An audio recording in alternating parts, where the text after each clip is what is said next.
muy conocida. La toma de Jericó, amén. La toma de Jericó. ¿Estamos listos todos ahí? Vamos a leer únicamente el versículo 16, por favor, aquí donde dice: y cuando los sacerdotes tocaron las bocinas la séptima vez, Josué dijo al pueblo: gritad, porque Jehová os ha entregado la ciudad, y será la ciudad anatema a Jehová en todas las cosas que están en ella. Solamente Rahab la ramera vivirá con todos los que están en casa con ella, por cuanto escondió a los mensajeros que enviamos. Amén. Oremos. Dios Padre, te damos muchas gracias a ti, te alabamos, te adoramos, te bendecimos, Señor, en esta hora. Hemos podido alabarte con los cantos, adorarte con los cantos, Señor. Hemos podido bendecirte a ti de esta manera tan especial, Señor. Hoy también nos exponemos a tu palabra, nos ponemos delante de ella, frente a ella, Señor, para ser redarguidos, ministrados, Señor, bendecidos por ella, Padre. En el nombre de Cristo oro por cada hermano, cada persona que hoy aquí se acercó a este lugar para oír tu palabra. Quiero pedirte, Señor, que le bendigas ampliamente a esa persona con el entendimiento que tu Espíritu Santo da, el amor que tu Espíritu Santo da, Señor, por tu palabra. Bendícele, Padre Santo, el día de hoy, que esté receptivo, que esté atento, que sus sentidos, Señor, estén aquí. Llévate en esta hora, Padre, todo sueño, Señor, llévate el cansancio en nuestros cuerpos, el cual te ofrecemos ahora.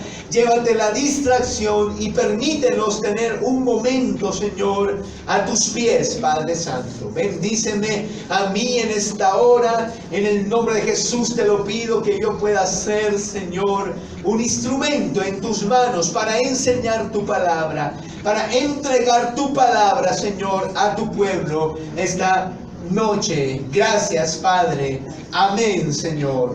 Y amén. Amén, hermanos. Tomemos asiento un momento, por favor.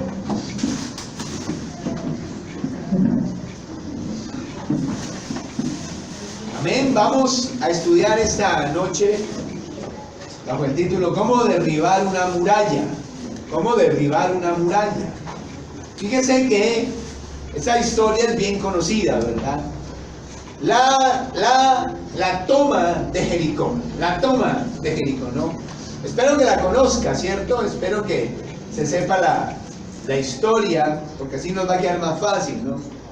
Y no le pase como el niño aquel que estaba en clase de escuela dominical y el profesor le preguntó: Samuel, ¿usted tumbó las murallas de...? No, mentira, ya me tiré el chiste. El chiste era otro. Bueno, el chiste era: a ver, Samuel, ¿quién tumbó las murallas de Jericó? Y el niño dijo: yo no fui. Yo no fui. Y entonces el profesor quedó extrañado y dijo: ¿cómo hace esta respuesta este niño? ¿Cómo que usted no fue? No, yo no fui, dijo.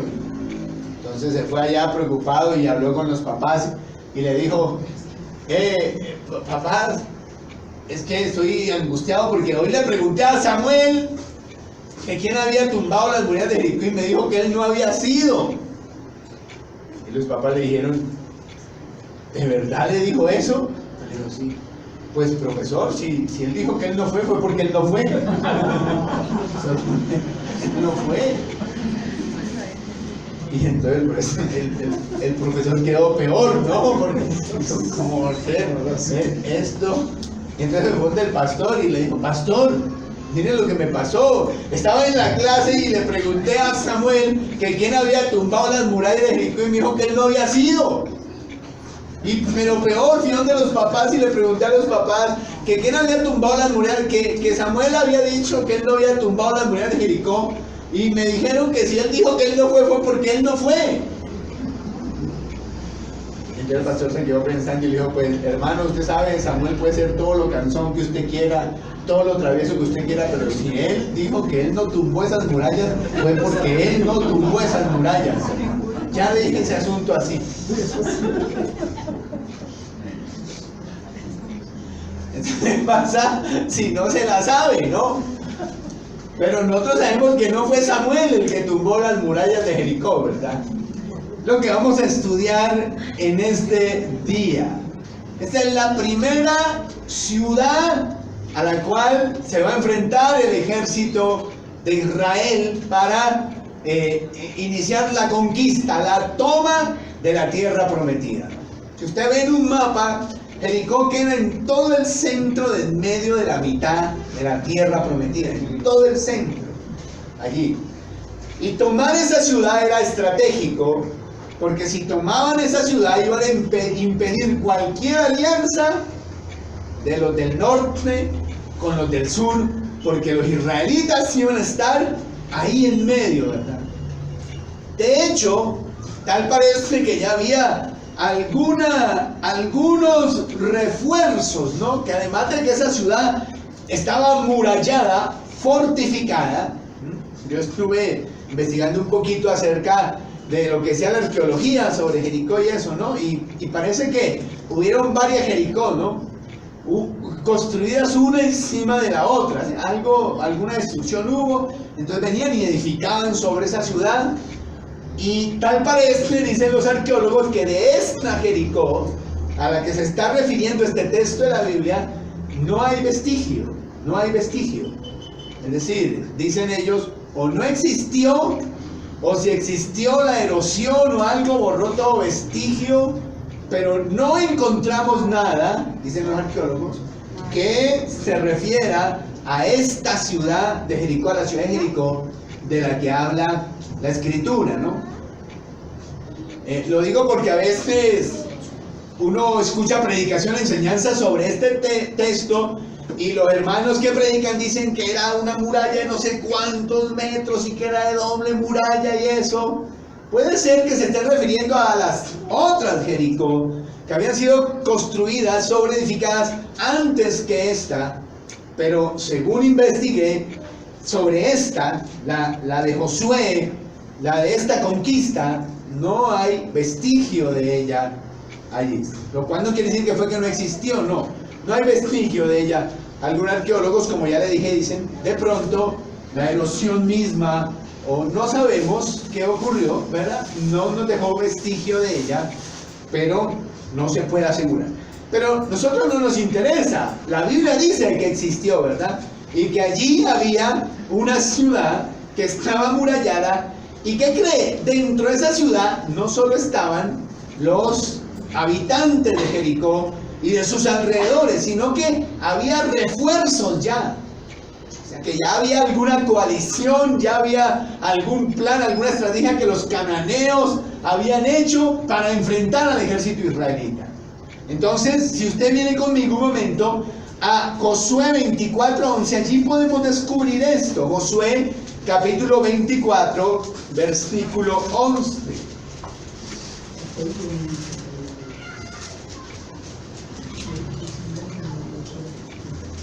Dice, pasasteis el Jordán, dice, y vinisteis a Jericó. Está hablando Josué haciendo como un resumen, ya al final del libro. Y dice, y los moradores de Jericó pelearon contra vosotros. Hay dos puntos seguidos, ¿verdad? ¿Qué quiere decir los dos puntos seguidos? Que nos van a explicar cuáles eran los moradores, los que estaban ahí en Jericó ese día, que se libró esta batalla. Entonces dice que eran los amorreos, fereceos, cananeos, eteos, gergeseos, heveos y jebuseos. Todos esos estaban ahí adentro. ¿Ah? Y no todos esos habitaban Jericó, sino que eran de distintos puntos geográficos. Y ya estaban ahí metidos en la muralla, seguro listos para enfrentar al ejército de Israel. Entonces era una tarea difícil. La ciudad amurallada, llena de soldados, llena de guerreros, llena de gente dispuesta a pelear por la ciudad de Jericó. Entonces allí es donde nosotros que conocemos la historia llegamos a saber que esa ciudad al fin fue derrotada y eso, pero ¿cómo sucedió? ¿Qué pasó? ¿Cómo derribar una muralla? Una muralla, un obstáculo grande, inmenso, fuerte que se nos presenta. Una muralla puede ser una enfermedad, una muralla puede ser una crisis económica, una muralla puede ser un problema en el ministerio, una muralla puede ser una escasez, en fin, cuántas cosas pueden ser una muralla para nosotros. Pero vamos a aprender esta noche, según el ejemplo de ellos, cómo se derriban esas murallas.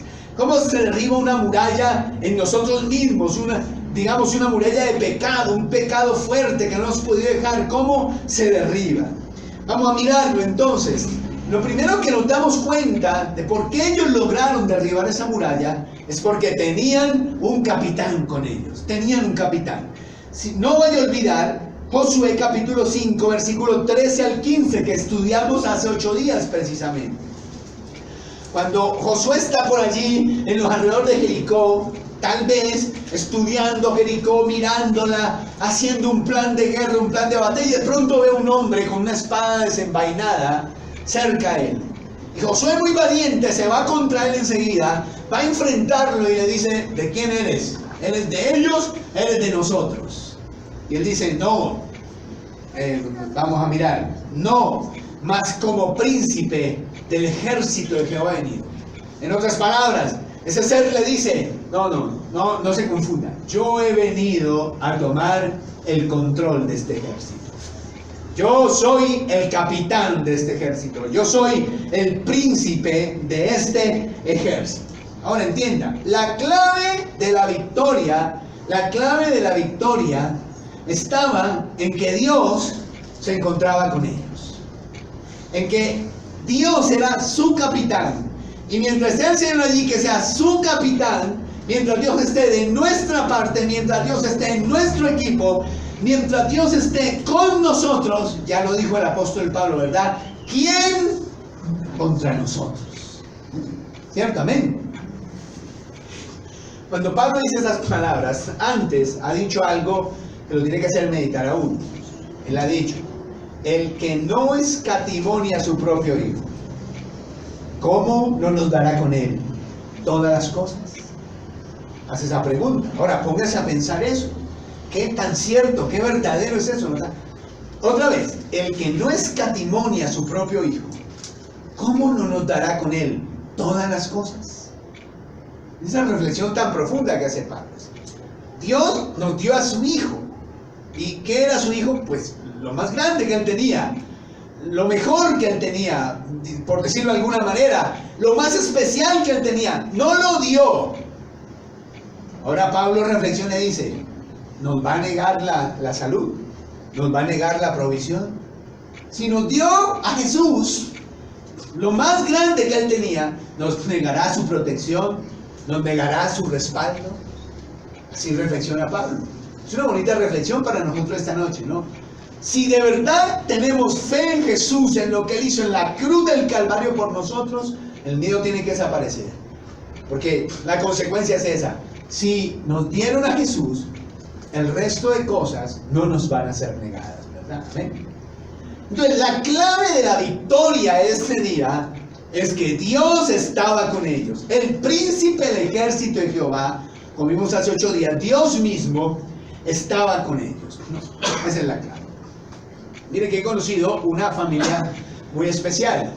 Hace un tiempo la hermana Marta y el hermano William le pidieron al equipo intercesión de la iglesia que orara por un conjunto, ¿no? De estos, de allí, de esos Terra Grande, alguno de esos, no voy a decir cuál, donde hay mucho chino malo, mucho marihuanero, bazuquero, robos, pandillas, de todo, en un solo conjuntico, una cosa terrible.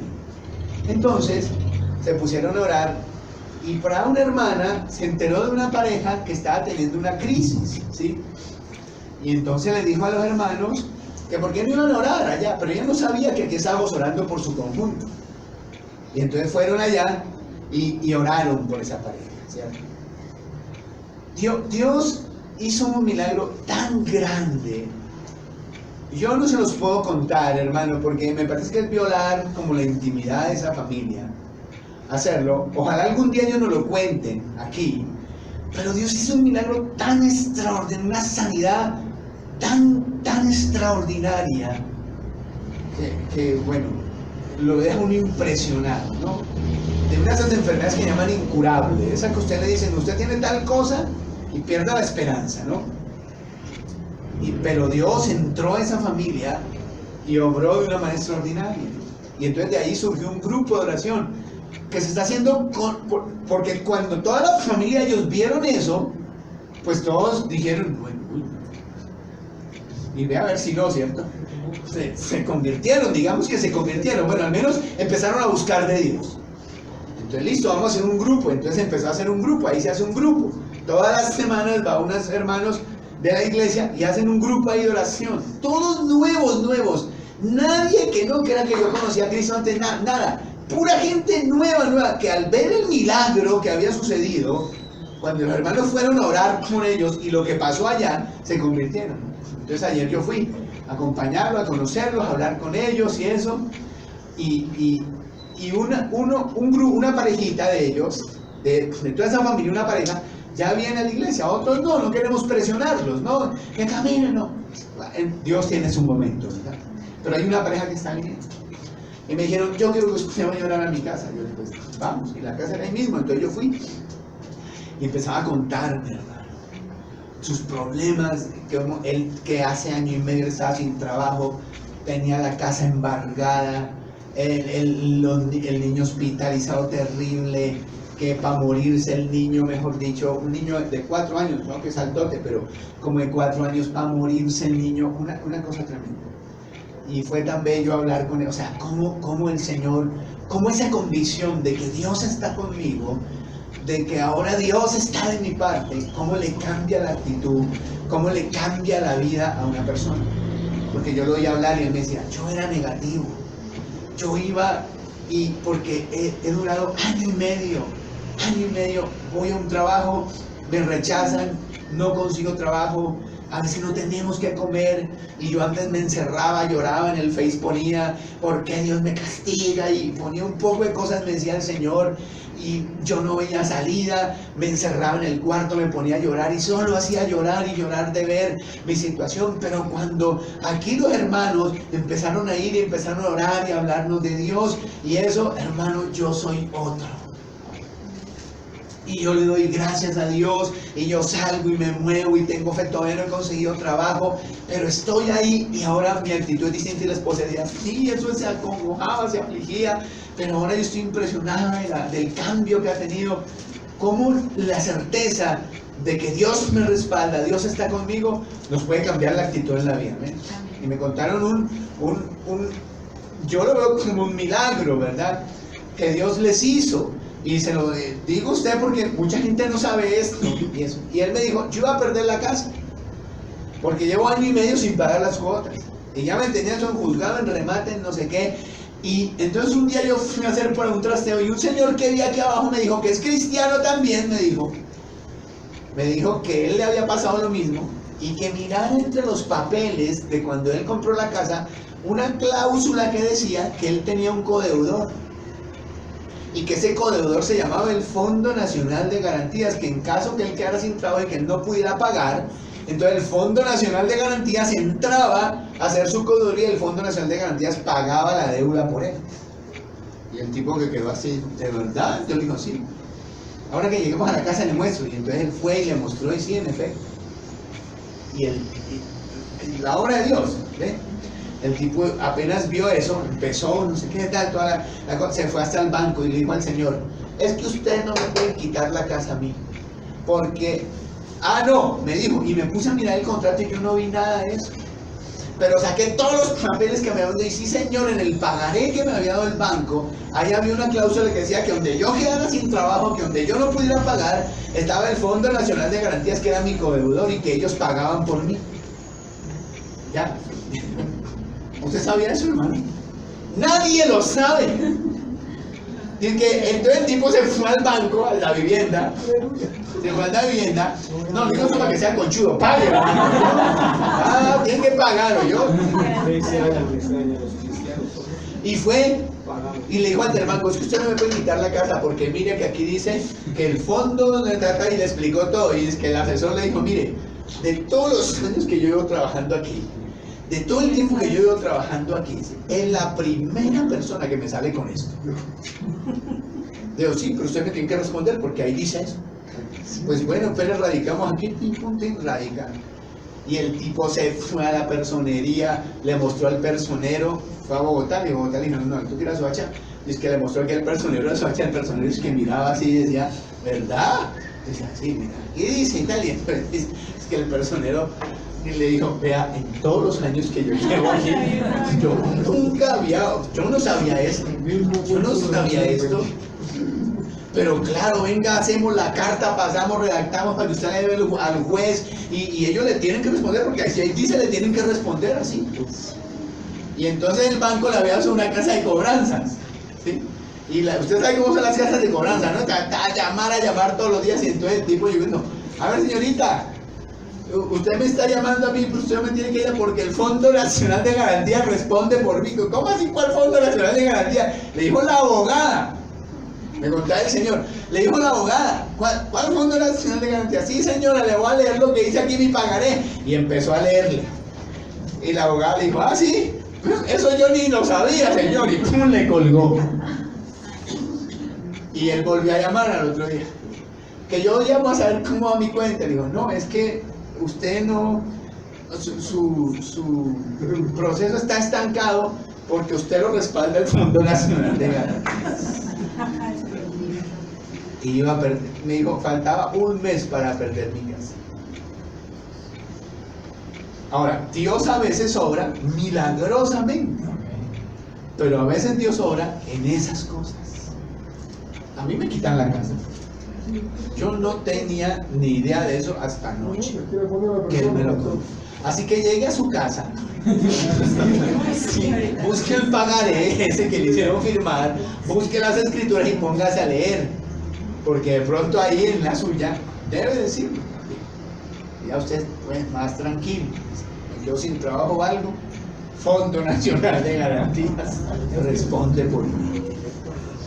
Lo que pasa es que los bancos son vivos y no les conviene que los bancos se pasen eso. Lo saben, pero se pasan eso para quitarle. Pero lo que hoy es eso, note cómo la clave para derribar una muralla está en que el príncipe del ejército de Jehová esté conmigo. Y está con nosotros. Porque Él está con cada uno de sus hijos. Si no hay por qué temer, no hay por qué angustiarse, ¿no? Obvio, uno se preocupa, uno se angustia a veces y eso, pero no como los que no tienen esperanza, no tiene por qué hacerlo, porque usted sabe que el Señor está con usted, y esa es la clave. Bueno, pero además de eso, ellos lograron derribar esa muralla porque tenían una palabra. El verso 2 al 6 dice, mas Jehová dijo a Josué, mira, yo he entregado en tu mano a Jericó y a su rey con sus varones de guerra. Amén. Note el tiempo verbal de esa frase. Yo he entregado en tu mano a Jericó. ¿Ah? No es yo entregaré en tu mano a Jericó. No, ¿verdad? No dice así. No dice como si lo fuera a hacer Dios, sino que se lo dice a Josué como algo que ya él hizo. Y eso es a lo que nosotros llamamos una, ¿qué, hermano? Una promesa. Una promesa. ¿Cómo derribamos una muralla? La derribamos porque tenemos una promesa. Y no una, tenemos varias promesas. Amén. Ahora volvamos al mismo ejemplo anoche, lo que le estoy diciendo. Por muchos años, hermano, muchos años, yo fui esos cristianos que andaba buscando las experiencias místicas. Y con eso no quiero decir que Dios no nos dé experiencias de ese tipo. Claro, lo puede hacer. Pero a mí me gustaba ir buscando que dónde están los profetas, esos que le ponen a uno la mano encima y le dicen mil cosas a uno. ¿Dónde están los profetas?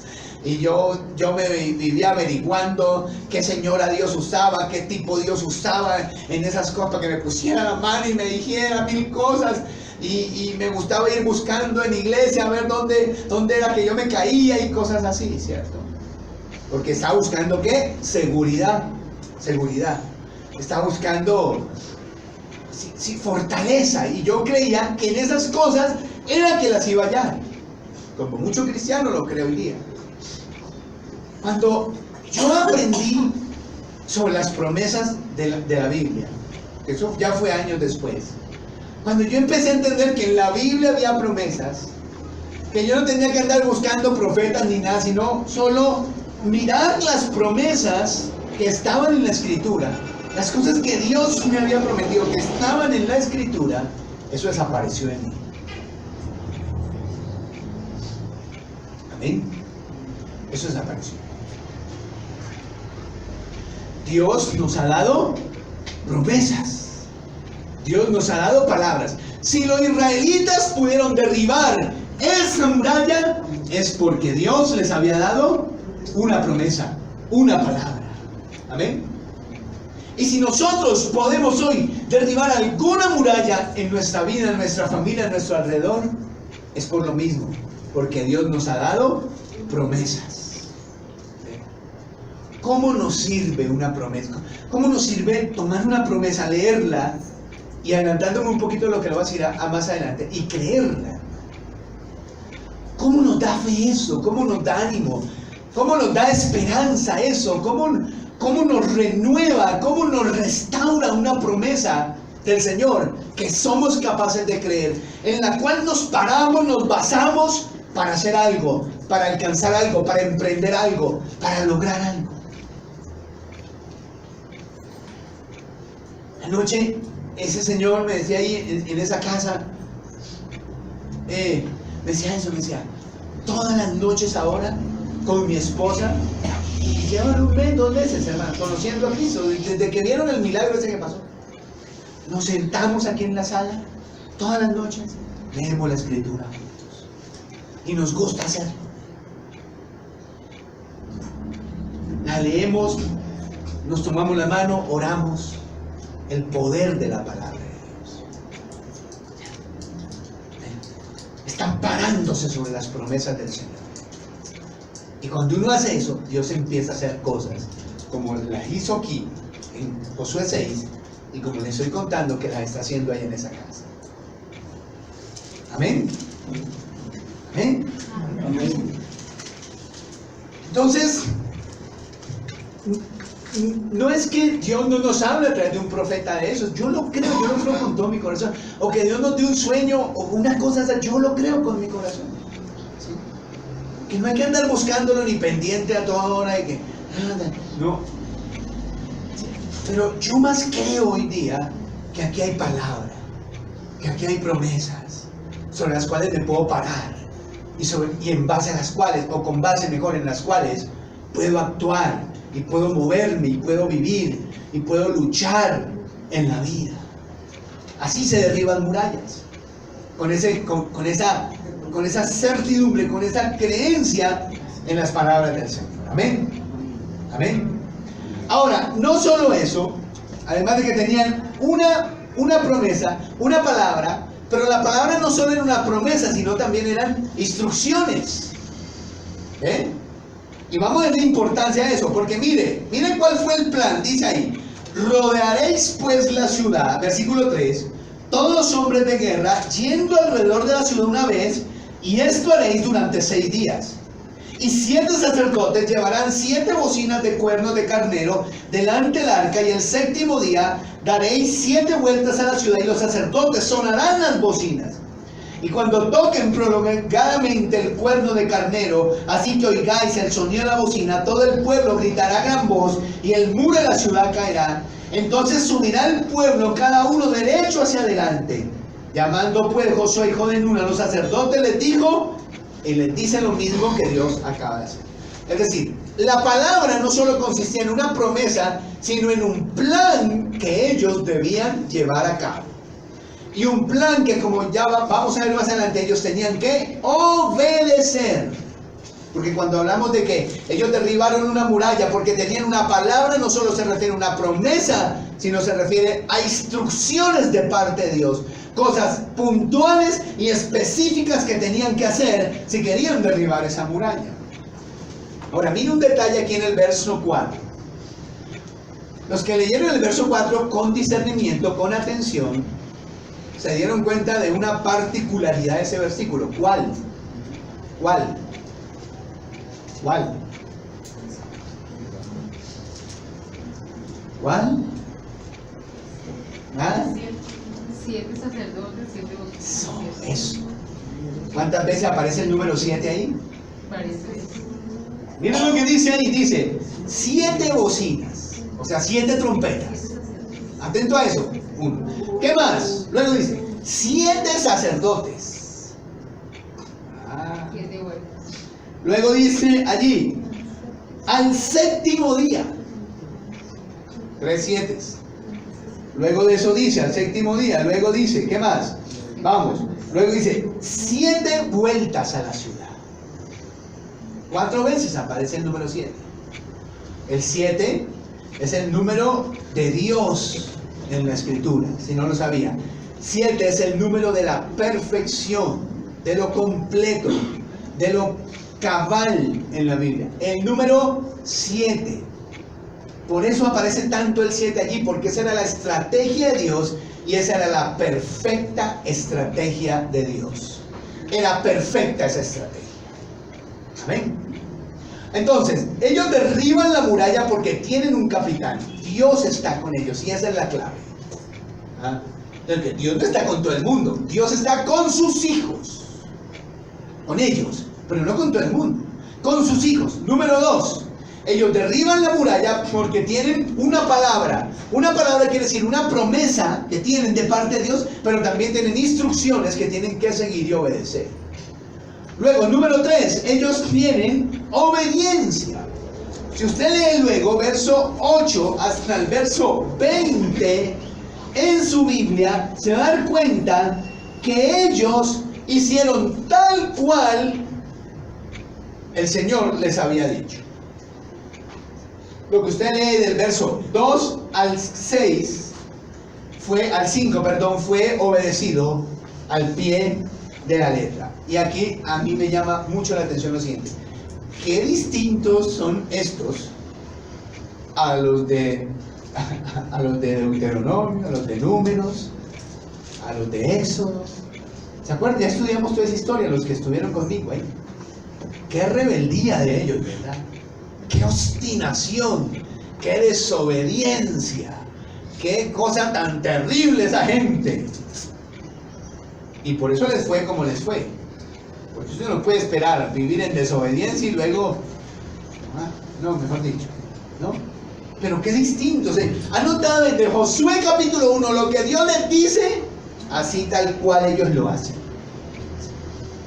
Es decir, que primero pase el arca, que pase el arca primero. Que tienen que pararse aquí y hacer y poner piedras aquí. Y vamos a poner las piedras de una vez ya.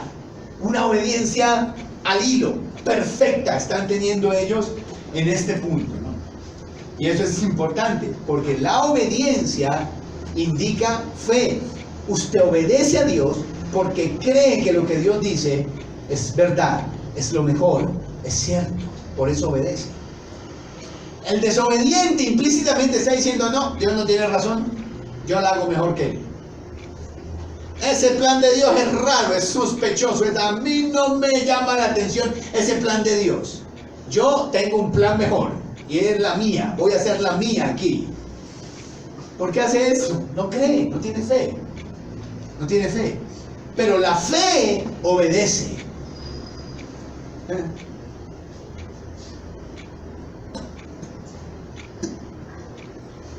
El hombre de fe, si le dicen párese, se para.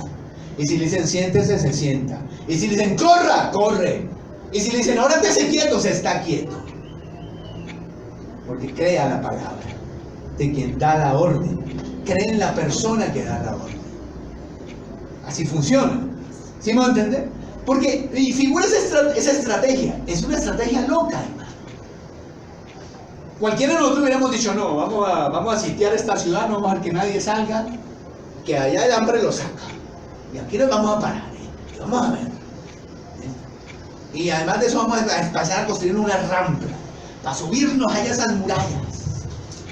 Eso es una estrategia de guerra, a nuestros ojos. Pero ¿cuál es la estrategia de guerra de Dios? Vayan soldados primero, pase el arca, pasen los sacerdotes, una retaguardia de soldados, denle una vuelta a la ciudad. El primer día. ¿Ve? Al segundo día, haga la misma. Una vuelta a la ciudad. Al tercer día, haga la misma. Una vuelta a la ciudad. Y así el cuarto, el quinto y el sexto día. Usted se imagina la gente de Jericó, los jebuseos, los jerjeseos, todos esos feos que están allá metidos, que ya leímos en Josué 24. Yo me lo imagino allá, algunos estarían burlándose, sentados en las murallas, ahí miraban a Virtualita dar vueltas a esto y diría, esta gente está loca, dándole vuelta a la ciudad, tocando una trompeta, está loco. Y se burlaban, decían, otra vueltica, por ahí les gritarían, ¿no? Y con la trompeta toquen un reggaetón ahora, dirían, una cosa así, ¿no? Me imagino yo, ¿no? Y dele. Otros estarían confundidos, sospechando, dirían, algo se traen entre manos, hay que estar preparados, porque algo se traen entre manos, esas vuelticas nos están es como confundiendo, y atentos, atentos. Causaría alguna confusión, ¿no? Entonces, al séptimo día, 7 vueltas. ¿Eh? 7 vueltas. 7 vueltas. Y Josué les había dicho, y cuando suene la trompeta, las trompetas ya estaban sonando. Él se refería a algún sonido especial que iban a hacer las trompetas. Si cuando la trompeta suene, todos vamos a gritar aquí. ¡Guau!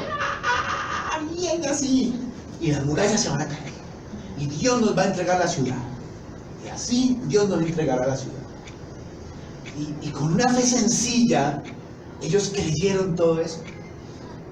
No hay al menos registro de que alguno dijera, Josué, ¿usted está seguro que Dios le dijo eso? No dice ningún capitán del ejército diciéndole, pero ¿qué estrategia es esta, muchacho? ¿A usted qué le pasa?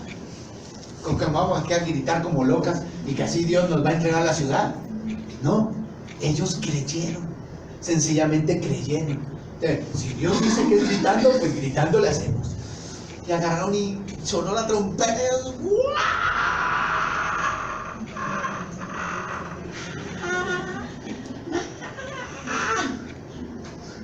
Bueno, eso pasó una vez, no, eso no es ejemplo para nosotros, ¿sí? Yo una vez estuve en un culto donde el que dirigía dijo, vamos a derribar murallas. Ahora.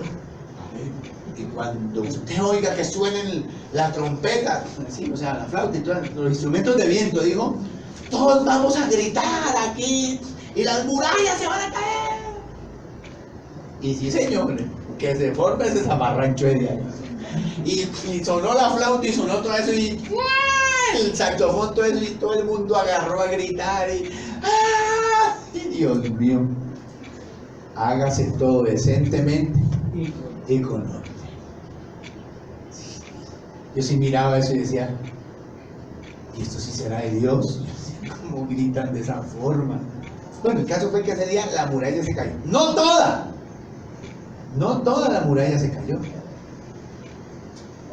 ¿Ustedes se dan cuenta por qué yo les digo que no toda la muralla se cayó? Porque los espías que habían estado antes en la casa de Rahab fueron a la casa de Rahab una vez la muralla había caído y la sacaron a ella y a toda su familia. Por ende, no toda la muralla se cayó. Porque uno de los maestros de escuela dominical, los de míos, ¿no? Los de acá no. Le dicen, gritaron y toda la muralla se cayó, toda se derrumbó. No, toda no se derrumbó. Si hubiera derrumbado, toda se muere Rahab. Pero, porque su casa estaba en la muralla, recuerden. Alguna parte de la muralla no se cayó o alguna cuestión. Y así sucedió. ¿Ven? Pero lo importante y lo que hay que resaltar es eso, es la obediencia de ellos. La obediencia. Hace 8 días le dije, rebeldes no ganan victorias. ¿Se acuerdan que se lo dije? Desobedientes no ganan batallas, no al menos las de Dios. ¿Se acuerdan que se lo dije? ¿Se acuerdan? Alguien hasta lo puso en Facebook. Me gustó la frase y la puso ahí. Desobedientes no ganan batallas. Los rebeldes no ganan victorias, al menos no las de Dios. No las van a ganar. Ellos pudieron derribar esa muralla porque siguieron al pie de la letra la instrucción que se las había dado. Parecía loca, parecía ridícula, parecía tonta, parecía extraña, lo que usted quiera, pero ellos la obedecieron. Amén. Ahora, por último, tenemos que salir de aquí ahora. Y vamos a ir a Hebreos 11:30. Hebreos 11:30. Libro en los Hebreos 11:30. Carta a los Hebreos, digo, no libro. Dice, mire, por la fe. Todo eso ya se lo dije a lo largo de la enseñanza. Lo último es que ellos derribaron la muralla porque tenían fe. No solo tenían un capitán, no solo tuvieron una palabra, no solo tuvieron obediencia, sino que tuvieron ¿qué? Fe. Fe, ¿verdad? Ahora sí. Por la fe, ¿qué pasó? Cayeron los muros de Jericó. ¿Cuál fue el arma? ¿Cuál fue el arma? La espada, la onda, el escudo. La fe. ¿Cuál fue el arma? La catapulta, la estrategia militar. ¿Cuál fue el arma? La fe. Por la fe, dice, cayeron los muros de Jericó después de ser rodeados durante 7 días. Por fe. ¿Cómo demostraron la fe? Permítame repetirse. Por su obediencia. ¿Te acuerdas que Santiago nos dice, muéstrame tu fe por tus obras? Muéstrame tu fe por tus obras. Una persona que tiene fe, número 1, persevera, es constante, persiste, no se da por vencida. Esa es una de las marcas de la fe, ¿lo sabía? Esa es una marca. Pasan 10 años, 15 años, 20 años, 30 años, no deja de intentarlo. Esa es una marca de la fe. Pero la otra marca de la fe es la obediencia. Usted, si tiene fe, va a obedecer las instrucciones que Dios le dé a través de su palabra. Lo que Dios le dice a través de su palabra, usted lo obedece porque usted tiene fe. Y si obedece, derriba murallas de enfermedad, de escasez, problema familiar. Esta historia que les conté al comienzo ha sido toda una lección de fe para mí. Varios hermanos han sido una lección de fe para mí, que a veces me falta. Pero esta vez recuerdo que la hermana de esa pareja que recibió ese milagro, que le cuento que si ellos no lo cuentan, yo no puedo contar. Porque de pronto ellos van a congregarse un día aquí y no es prudente. Si ellos lo van a decir un día, que lo digan. Vino un domingo, me acuerdo, y se puso a llorar abajo allí. Y me contó lo que le pasaba a esa pareja, que era su hermano. desconsolada totalmente porque no había esperanza. Totalmente desconsolada. Los médicos habían dicho las peores cosas. Pero al lunes iban a hacerle un chequeo que era el definitivo. Y ella estaba llorando. Y cuando yo hablé con ella, pues me faltó la fe. Y entonces yo le dije, no, pero tiene que tranquilizarse. En pocas palabras le dije, no le di fe, no le di esperanza. Porque yo vi eso tan difícil, tan grave, pero tan grave, que yo sinceramente no creía que Dios fuera a hacer algo ahí. Lo vi muy difícil, imposible. Entonces, como esa era mi convicción interior en ese momento, no le di fe, la tranquilicé, digamos, y ya. Quise tranquilizarla y que no estuviera tan preocupada, pero no le dije, tranquila, que Dios puede hacer algo, Dios es grande. No, nada de eso le dije, solo le dije. ¿Eh? Cuando a los 8 días me contaron, yo sentí vergüenza, no sabía ni qué sentir. Y anoche allá con ellos les dije, ustedes fueron una lección de fe para mí. Porque yo no creí en ningún momento que Dios les fuera a hacer ese milagro tan grande. No creí.